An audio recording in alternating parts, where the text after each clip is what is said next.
Olá, eu sou a Josi Conte.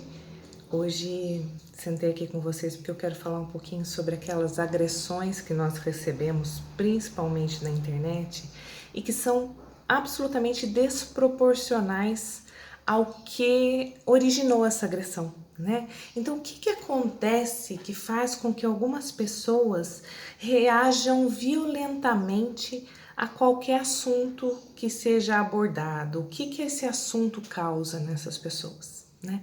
E para começar, a gente tem que falar um pouco sobre narcisismo e sobre projeção. Narcisismo por quê? Quanto mais narcisista é a pessoa, maior a dificuldade que ela vai ter para identificar o diferente e assim, mais ainda, para respeitar o diferente. Por quê? Ela tem uma ideia tão autocentrada de si mesma, tão supervalorizada. Dentro dela, ela tem fantasias de poder, fantasias de intelectualidade, fantasias de destaque, de que alguém sempre tem uma obrigação de lhe direcionar holofotes e elogios.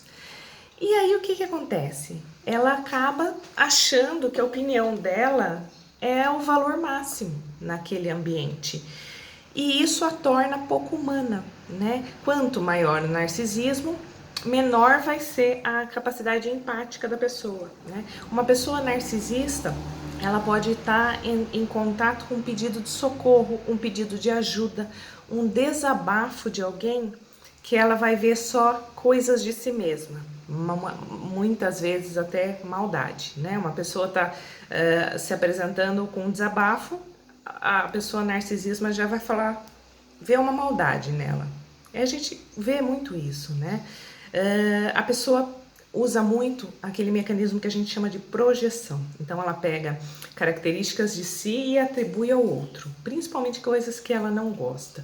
Às vezes, quando ela entra em contato com algo que a incomoda, ela não vai admitir que aquilo incomoda ela, que aquilo é uma limitação dela, que aquilo é algo que ela não desenvolveu, que ela gostaria, que ela tem inveja. Não, ela vai olhar o outro e ela vai tentar destruí-lo, porque o outro é o espelho que mostra para ela aquela questão em que ela se acha medíocre. Talvez ela nem seja, mas ela se acha. Então ela tem que destruir a cristaleira, né? Ela não é aquela que vai olhar e falar assim, nossa, que prato bonito, eu também gostaria de ter um desse. Não, ela não consegue lidar com esse outro aspecto, com esse prato que tá lá e que traz alguma coisa para ela. Então, ao invés de compreender, ao invés de ter a mínima humildade de repente reconhecer que não é capaz ou que é diferente, ela prefere destruir a cristaleira.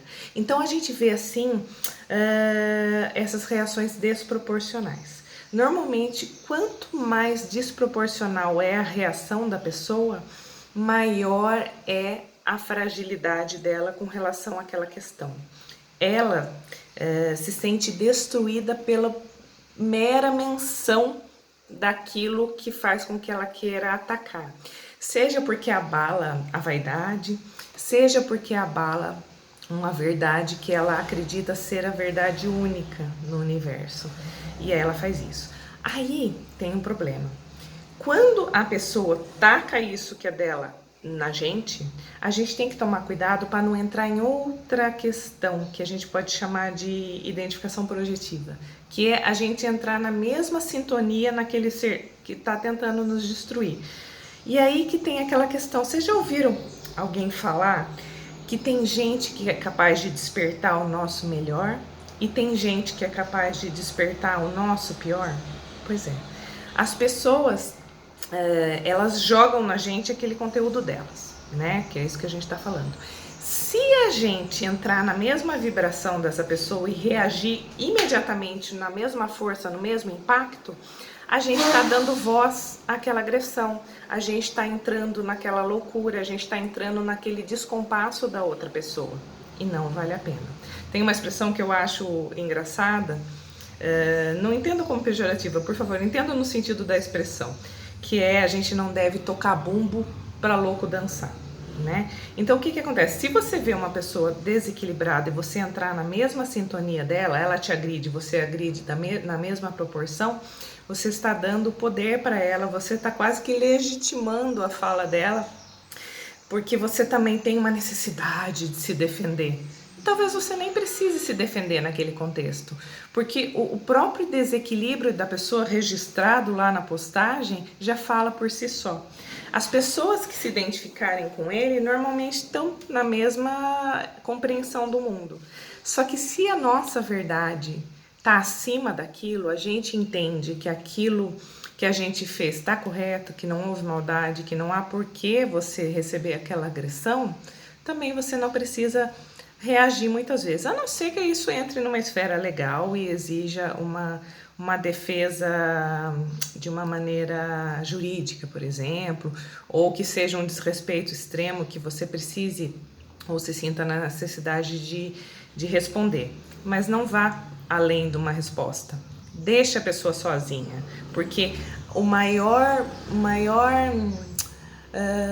maior ferida no ego do narcisista que te ataca é você não entrar naquele convite que ele faz para te agredir, né? Porque você daria razão para ele achar que ele está certo e na verdade ele não está.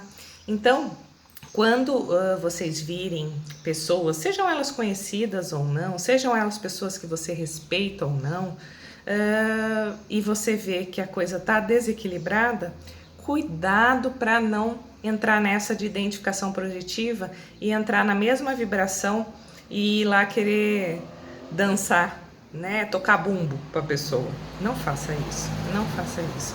Deixa a pessoa berrar sozinha, né? Porque aquele argumento não deve ser alimentado por nenhuma resposta. E ecoando na sua própria fala, talvez essa pessoa possa ter alguma noção do quão absurdo e desproporcional foi aquele ato de agressão gratuita. Fica a dica para vocês, um abraço e até breve.